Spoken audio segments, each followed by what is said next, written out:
Amém. Meus queridos, às vezes a gente se vê em situações tão difíceis, tão duras, tão adversas, e você possivelmente já passou por situações em que você acreditou que o Senhor tinha te abandonado ali. Não é possível que eu, um cristão, um servo de Deus, esteja passando por essa moenda, por esse obstáculo, por essa crise, por esse tipo de luto, por esse tipo de perda, por essa sensação tão terrível de derrota que tomou conta do meu coração em determinado momento. Às vezes a gente se vê em situações assim, e essas lutas, na verdade, às vezes têm a ver com nossas falhas pessoais, mas há também algumas tempestades que a gente enfrenta, lutas que se abatem sobre nós, sobre o nosso casamento, sobre a nossa relação com nossos filhos, sobre a nossa vida profissional, que podem simplesmente fazer parte de um projeto maior de Deus. Ou então, situações de insegurança mesmo em relação à situação que a cidade vive de violência. Há coisas que Deus permite que a gente passe, que na verdade são formas de Ele falar ao nosso coração, não é? A gente já está cansado de ouvir essa frase do C.S. Lewis: a dor é o megafone de Deus. Porque para nós que temos o Espírito Santo, para nós que nascemos de novo, a gente não simplesmente enfrenta essas adversidades e sai delas sem aprender nada. Se a gente tem o Espírito Santo, ele é um auxiliador que vai nos ensinar todas as coisas. Ele é essa unção presente em nós que vai nos fazer perceber que para nós todas as coisas cooperam para o bem. E nem sempre a gente, claro, humanamente, consegue compreender isso. Foi o caso, na verdade, de Jó durante um período. Ele passou por perdas, por lutos, por situações absolutamente dramáticas na sua vida. E no final delas, o texto revela que ele passou a viver uma vida muito mais íntima de Deus. O sofrimento de Jó, no final, redundou na glória de Deus, na manifestação da bondade e do amor de Deus, e do fato de que quando nós estamos em Deus, mesmo que coisas terríveis aconteçam, o melhor está por vir. O melhor nos aguarda no fim.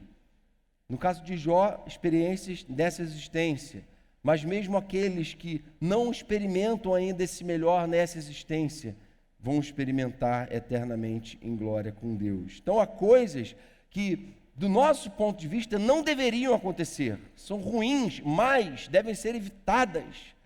A gente deve lutar para que elas não aconteçam, mas na perspectiva do plano de Deus, elas não só podem acontecer, mas muitas vezes têm que acontecer. Às vezes Deus usa pedagogias que a gente não consegue entender, e a gente resiste, e a gente questiona Ele, como os salmistas fizeram muito. Por que, Senhor, comigo? O Senhor me abandonou por acaso? O que está acontecendo? O Senhor não é o meu Deus presente, a minha rocha. Por que isso está se abatendo sobre mim? Por que tamanha depressão, tamanha crise? E o texto que nós vamos ler, na verdade, revela um momento em que o apóstolo Paulo estava vivendo uma situação semelhante. Veja bem, o apóstolo Paulo estava preso por causa da pregação do Evangelho. E ele, então, estava sendo cogitado para ser executado. Mas, como ele era cidadão romano, provavelmente por herança paterna, a palavra não revela, mas apenas diz que ele era cidadão romano, ele tinha o direito de apelar para César. E ele estava, então, sendo levado para Roma para ser julgado diante de César.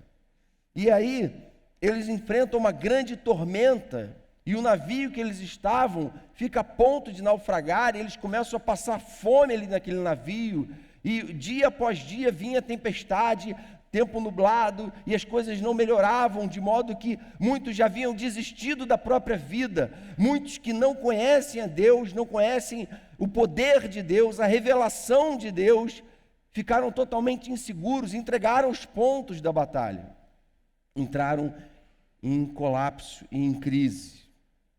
A vida, na perspectiva humana, a vida dos 266 tripulantes estava para serem perdidas, as vidas deles. A vida do apóstolo Paulo estava para ser perdida naquela viagem de navio.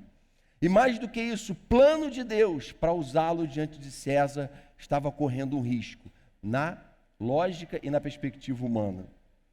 Atos 9,15, quando Jesus aparece a Paulo no caminho de Damasco, ele diz assim: olha, esse vai ser um instrumento meu, escolhido para levar o meu nome perante os gentios e seus reis. O plano de Deus não havia ainda se cumprido na vida de Paulo, e aos olhos talvez de um incrédulo ou de um seguidor incrédulo próximo a Paulo, aquela promessa de Deus no caminho de Damasco poderia estar perdida. Mas os planos de Deus são infalíveis. E a experiência de Paulo, que a gente vai ler agora, em Atos capítulo 27, verso 25, Paulo revela qual era a forma que ele enxergava aquela tormenta e toda aquela tempestade violenta, e todo aquele risco humano envolvido. Atos 27, 22. Mas agora recomendo-lhes que tenham coragem, pois nenhum de vocês perderá a vida, apenas o navio será destruído. Pois ontem à noite apareceu-me um anjo do Deus a quem pertenço e a quem adoro, dizendo-me: Paulo, não tenha medo, é preciso que você compareça perante César. Deus, por sua graça, deu-lhe a vida de todos os que estão navegando com você. Assim, tenham ânimo, senhores, creio em Deus que acontecerá do modo como me foi dito. Então Paulo, totalmente devotado a Deus, crente em Deus, com convicções de fé muito profundas e entranhadas, simplesmente se torna uma voz discordante de todos aqueles 275 tripulantes e começa a dizer: olha, fiquem calmos, porque Deus tem um propósito na minha vida que Ele ainda não cumpriu. Deus está usando essa situação porque Ele quer me dar a vida de todos vocês, Ele quer me salvar junto com todos vocês, porque há um projeto maior até mesmo do que a minha própria salvação. E eu penso que muitas vezes o mundo que a gente vive é algo parecido com esse navio. O navio era um navio que transportava presos, era um navio que tinha criminosos, que tinha opressores, que tinha um monte de gente ali passando aperto junto, um monte de gente desesperada com medo da morte. O medo havia tomado conta, todos estavam correndo risco de vida, mas ali no meio de toda aquela situação e condição terrível, Deus se revela ao seu servo. E no meu entendimento, irmãos, na verdade, Paulo aqui representa a mim e a você neste mundo. Nós estamos vivendo em condições muito adversas, muito severas. E o Senhor quer que a gente, no meio dessas condições, seja uma voz destoante, uma voz de esperança, uma voz daqueles que veem além da razão, porque são guiados pela revelação. Muitas vezes a gente não consegue compreender, aceitar e ser tratado pela revelação, porque a gente está cheio de razão, porque a gente está se deixando guiar pelas mesmas lógicas deste mundo, deste século. Mas Deus estava ali presente, porque Ele sempre está presente na vida dos seus, daqueles que o amam, daqueles que têm buscado a Ele. Por isso, não importa o que você esteja vivendo hoje, de luta, de crise, de sofrimento, é tempo de você se voltar para Deus, como alguém que crê na revelação dEle, como alguém que crê no cuidado paterno dEle, como alguém que crê na provisão dEle, mesmo quando tudo diz que está tudo perdido, mesmo quando a razão minou completamente a sua esperança, minou completamente os seus argumentos em favor da salvação. O que nos diferencia quando todos estão tomados de medo é que nós somos o povo da fé, o povo que tem fé no Deus Criador, no Deus que pode todas as coisas. Amém, irmãos? Por isso que a gente está aqui essa noite, porque se a gente não tivesse essa fé, nossa vida seria exatamente tão irrelevante e sem sentido como qualquer vida no mundo. A gente crê que espiritualmente o ser humano sem Deus é como um zumbi dos filmes e das séries aí que estão fazendo sucesso. O zumbi é alguém que anda, que faz, que vai para lá, vai para cá, luta, briga, voa em cima do outro, mas na verdade é alguém que não tem vida. Por isso que ele não pode morrer. Mas nós somos chamados à vida verdadeira. E o cristão de verdade, o servo de Deus, é alguém que saiu dessa condição para experimentar a vida verdadeira. E ele precisa se diferenciar pela sua fé. Certas coisas, muitas vezes, da parte de Deus, têm que acontecer a mim e a você, para que a glória de Deus seja manifesta. Essa é uma primeira lição para nós aqui nesse texto. Deus é soberano sobre a história, nada foge ao seu controle.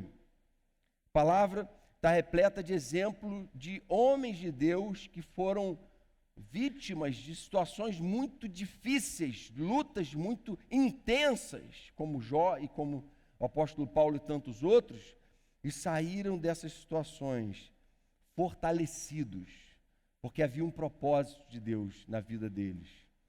Os apóstolos morreram martirizados, foram vítimas de uma série de hostilidades, de ataques, de perseguição. Era especificamente isso que estava acontecendo com o apóstolo Paulo. E aí, irmãos, uma situação aqui para ilustrar esse momento, aquela situação em que o povo de Israel foi levado para o exílio da Babilônia. E o profeta Jeremias, no capítulo 29, relata uma carta de Deus para o seu povo que estava indo para a Babilônia. Espera aí, nós somos o povo de Deus. Se nós somos o povo do Deus verdadeiro, nós não temos que ir ser escravos de outros povos. Nós temos que reinar com o nosso Deus. Mas por causa dos pecados do povo, o Senhor estava permitindo o sofrimento, estava permitindo o cativeiro. E aí, quando o povo fica ali resignado, Jeremias escreve uma carta da parte de Deus, dizendo para o povo assim: olha, vocês não entendem agora o que eu estou fazendo com vocês, deixando que vocês vão para lá. Vocês não conseguem entender a minha pedagogia de 70 anos vivendo na Babilônia como escravos. Mas eu é que sei que pensamentos tenho a respeito de vocês.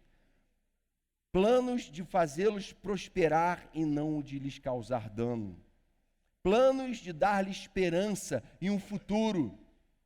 Se vocês continuarem dando murro em ponta de faca, governando as suas próprias vidas, continuarem com a rédea da sua própria história nas mãos, o fim vai ser trágico. A única esperança é essa pedagogia radical do exílio. E muitas vezes a gente fica questionando Deus por causa dos nossos sofrimentos, quando na verdade eles têm sido o maior meio pelo qual Deus quer tratar conosco, quer nos disciplinar, quer nos corrigir, quer nos aperfeiçoar, quer nos santificar. De modo que a palavra de Deus nos ensina a ver o sofrimento, muitas vezes como bênção de Deus, e não como maldição e como um problema. Isaías capítulo 55, verso 9, ele diz: assim como os céus são mais altos do que a terra, também os meus caminhos são mais altos do que os seus caminhos, e os meus pensamentos mais altos do que os seus pensamentos. Amém, irmãos? É a palavra de Deus, falando assim: olha, vocês não vão compreender mesmo. A revelação de Deus é loucura para o homem. Não se enquadra em qualquer lógica deste mundo, em qualquer filosofia da presente era, da presente geração, cunhada pelas mentes mais brilhantes e inteligentes. Elas não são capazes de compreender os meus pensamentos, porque estão afetadas pelo pecado. E na minha lógica e nos meus pensamentos, tudo que você está sofrendo e não faz sentido nenhum para você, faz muito sentido. Porque lá na frente, eu vou te honrar, eu vou te dar esperança e um futuro, e você vai ser alguém melhor, alguém que vai me glorificar. E 275, 500, 1000 vão ser alcançados pelo seu exemplo, pelo seu testemunho, e muitos vão ser abençoados. E quem sabe você ainda vai ser muito usado por Deus por causa da experiência que você está tendo. Não estou dizendo que na sua vida isso necessariamente vai ser desse jeito, mas o fato é que Deus não enxerga a história de modo pontual, tampouco a minha e a sua história de modo pontual, a partir de circunstâncias pontuais. Ele está olhando a história numa perspectiva muito mais ampla, porque Ele conhece o fim da história. Ele mesmo está conduzindo a história soberanamente. Vontade de Deus, Romanos 12:2 diz, é boa, perfeita e agradável, segundo a perspectiva dele. A parábola do juiz Inico diz que Jesus diz que mesmo quando Deus parece demorado em defender a gente, na verdade, Ele depressa já está fazendo justiça. O que Ele estava fazendo aqui? Jogando com a nossa perspectiva contra a de Deus, dizendo assim, ó, na forma de enxergar de vocês, Deus está sendo demorado em responder. Mas na forma de Deus enxergar, Ele já está fazendo justiça depressa. Ele já está executando o seu plano no tempo que Ele mesmo estabeleceu. E cabe a nós apenas confiar no nosso Deus. E essa compreensão espiritual e madura da fé deve nos levar a uma atitude de gratidão ao invés de murmuração. Pessoas que, mesmo sendo cristãs, estão debaixo de sofrimento, de luta, de adversidade, se tornam murmuradores crônicos, quando, na verdade, o apóstolo Paulo agradecia por não apenas crer no Evangelho, mas também de padecer por Cristo.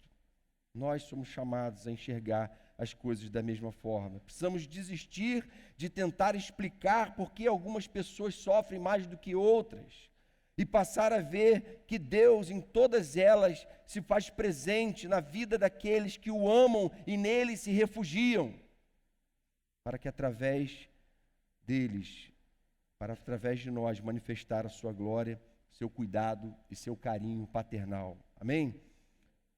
Em segundo lugar, certas coisas têm que acontecer. Então a gente falou, em primeiro lugar aqui, para que a glória de Deus seja manifesta, seu governo soberano. Em segundo lugar, para que a revelação prevaleça sobre a razão. Verso 22, mas agora recomendo-lhes que tenham coragem, pois nenhum de vocês perderá a sua vida. Com base em que Paulo estava falando isso?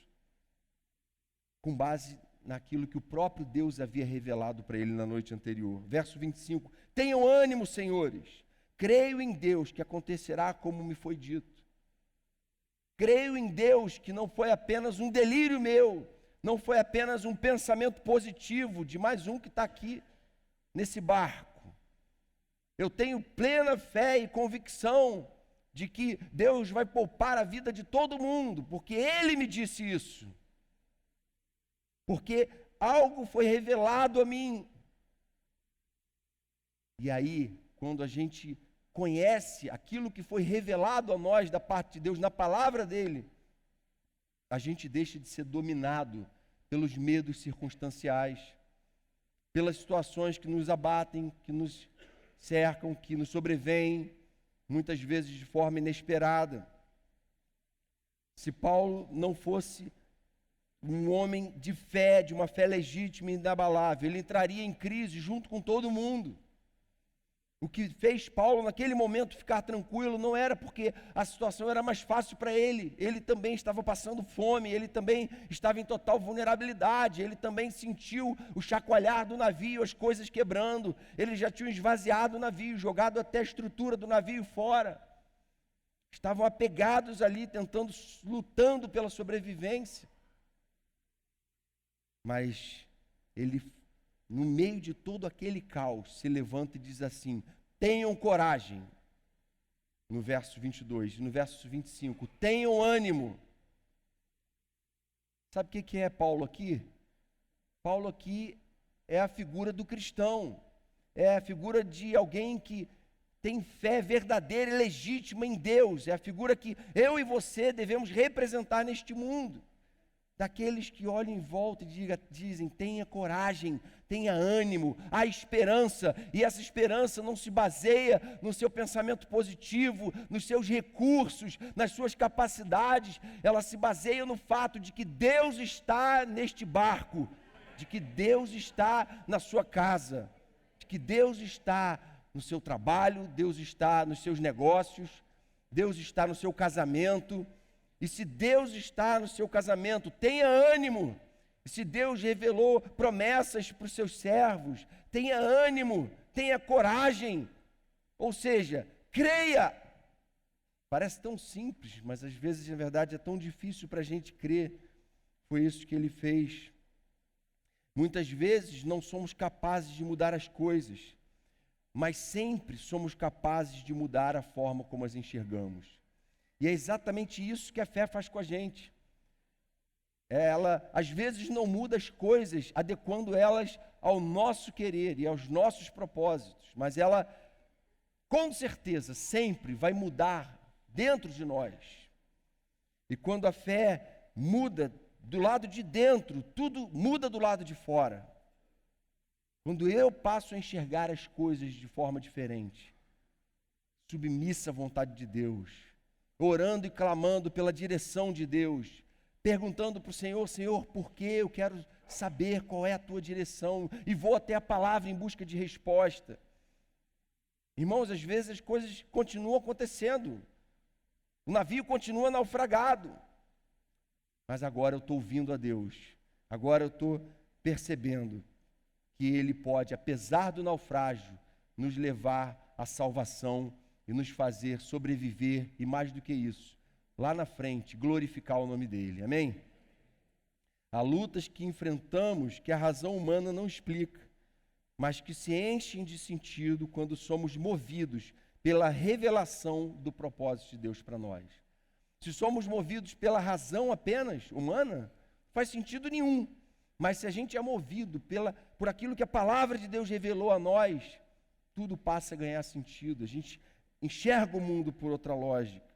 Por isso que Jesus diz assim em João 16:33, neste mundo vocês terão aflições, contudo tenham ânimo, eu venci o mundo. Tenham ânimo, tenham coragem, sejam o que vocês foram chamados a ser, arautos de Deus no meio do caos. Aqueles que proclamam a mensagem de esperança do Evangelho quando ninguém mais tem esperança. Aqueles que não só proclamam da boca para fora, mas vivem aquilo que ninguém mais consegue viver, que ninguém mais acredita como valor. E a pessoa vai olhar para a sua vida e vai te ver vivendo isso, e vai dizer, ainda há esperança. Tenha ânimo, tenha coragem, olha para a minha vida, olha para o milagre que Deus fez e está fazendo na minha vida todo dia, para você saber que se Ele está fazendo comigo, Ele pode fazer com você também. Amém, irmãos? Como eu disse a Josué, seja forte e corajoso. Você está debaixo da promessa e da direção de Deus. Terceiro lugar, certas coisas têm que acontecer para que uma missão maior do que nós se cumpra. Verso 24, Deus, por sua graça, deu-lhe a vida de todos os que estão navegando com você. Paulo não tem só a ver com a sua vida, não.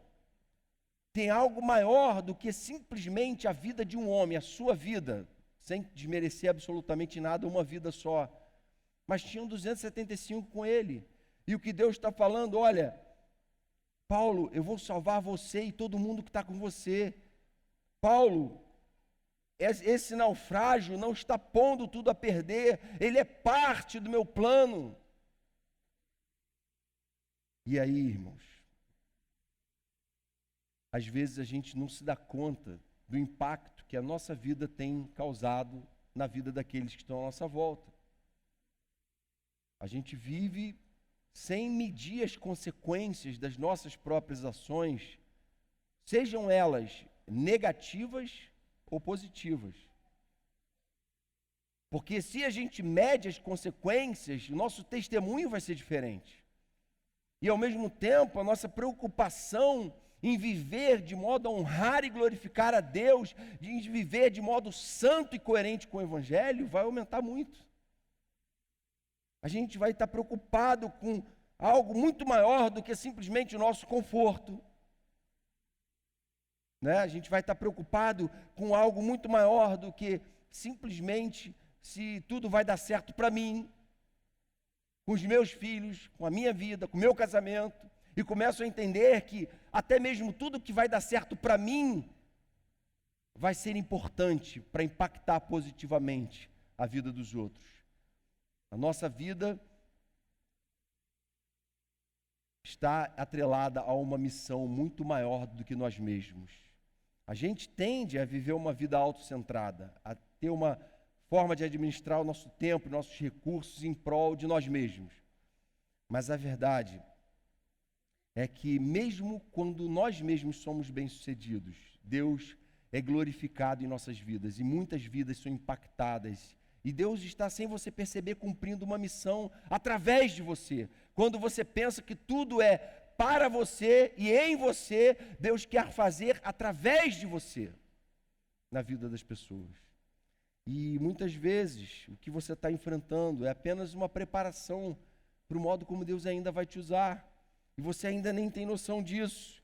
Então, Deus vê a nossa vida aqui numa perspectiva muito mais ampla. Para Deus, não se tratava apenas de Paulo, mas também dos 275. Se tratava da sua profecia se cumprindo. Se tratava do evangelho dele sendo pregado a reis e gentios, como ele tinha prometido para Paulo no capítulo 9. Se tratava do impacto que tudo aquilo teria na igreja primitiva.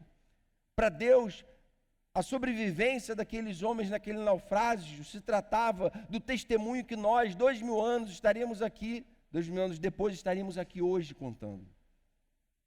Porque Deus vê as coisas numa perspectiva muito maior. E Ele coloca a nossa vida numa conta muito mais alta do que muitas vezes nós mesmos colocamos. Às vezes você subestima o impacto das suas ações, dos seus hábitos, do modo como você trata as pessoas, lida com elas, do modo como você encara de forma responsável ou não a sua vida profissional. Mas em todas essas coisas você está honrando, glorificando a Deus, sendo santo para a glória dEle, ou está desonrando Ele, envergonhando o Evangelho. Você está impactando poderosa e tremendamente, de forma positiva, a realidade à sua volta, ou você está prestando um desserviço à imagem do reino de Deus onde você está vivendo. Então, não se tratava apenas da vida de Paulo, não se trata apenas da minha e da sua vida, se trata do que você causa à sua volta. Não se trata apenas do que Deus quer realizar em nós e por nós, se trata do que Deus quer também realizar através de nós. Amém, irmãos? Aplicações finais aqui, para a gente guardar aí, levar as anotações para a célula. Primeira aplicação: está difícil? Procure antes a revelação do que é a razão. Então esse é um discurso anti-razão. A gente que é cristão não precisa se preocupar com a razão, com a racionalidade, de forma alguma. Nossa fé é racional. A questão é que a razão humana e as lógicas humanamente construídas nem sempre vão se coadunar, vão se casar, vão ser compatíveis com as lógicas de Deus. Por isso que a revelação de Deus tem que ser encarada por nós como algo muito maior. Porque humanamente há muitas razões para eu e você vivermos desesperançados. Há muitas razões para a gente desistir da luta. Há muitas razões para a gente se vitimizar, para a gente se afundar. Mas não somos chamados a viver por essa razão e lógica humana, mas sim pela fé na revelação, naquilo que Deus revelou sobre si mesmo e sobre as suas promessas para nós. Amém? Então, procure antes a revelação do que a razão. Vá até a palavra, procure fazer dela fonte de vida para você. Aplique ela à sua vida, busque isso em oração. Segunda aplicação: seja você a voz de ânimo quando todos perdem a esperança, quando todos perderem a esperança. Deixe que sua fé no Senhor revele ao mundo caído a beleza do Evangelho. Seja você a voz discordante quando todos estiverem concordando que está tudo perdido, que estamos todos mortos, que vamos ser para sempre zumbis, que não há solução. Seja você a voz de esperança Porque você não vai estar fazendo promessas vazias de homens impotentes e fracos. Você vai estar passando adiante o poder da graça que um dia te alcançou. Você vai estar compartilhando ela, porque é isso que nós fomos chamados a fazer, a compartilhar a beleza desse evangelho, dessa boa nova de salvação, que pode tirar pessoas mais e mais da escravidão do pecado. Terceiro lugar, entenda as lutas como parte de uma missão maior. Não tem a ver com você individualmente, muitas vezes não tem a ver com o seu momento, não tem a ver com aquilo que Deus quer fazer em você só, mas tem a ver com algo muito maior que Deus quer realizar através de você. Por isso, veja-se como alguém em pleno preparo, como um soldado arregimentado, em pleno preparo para ser usado, para ser um combatente eficaz, para ser alguém que vai levar adiante essa mensagem. Vamos orar. Senhor querido, obrigado pela tua palavra, pela vida do apóstolo Paulo, pelo modo como o Senhor se revelou a ele. Obrigado pelas promessas de esperança que a tua palavra nos traz, de modo que pela tua palavra nós podemos enxergar o momento que estamos vivendo, as crises que temos passado, as angústias que muitas vezes nos abatem, de uma perspectiva muito mais positiva, Senhor, porque até mesmo a nossa dor é meio pelo qual o Senhor vai falar, vai tratar e vai corrigir. Vem sobre nós, vem nos dar essa maturidade para compreender as coisas dessa forma, vem nos fazer crescer cada dia mais nesse entendimento, para a honra, glória e louvor do teu nome, Senhor. Amém, Pai.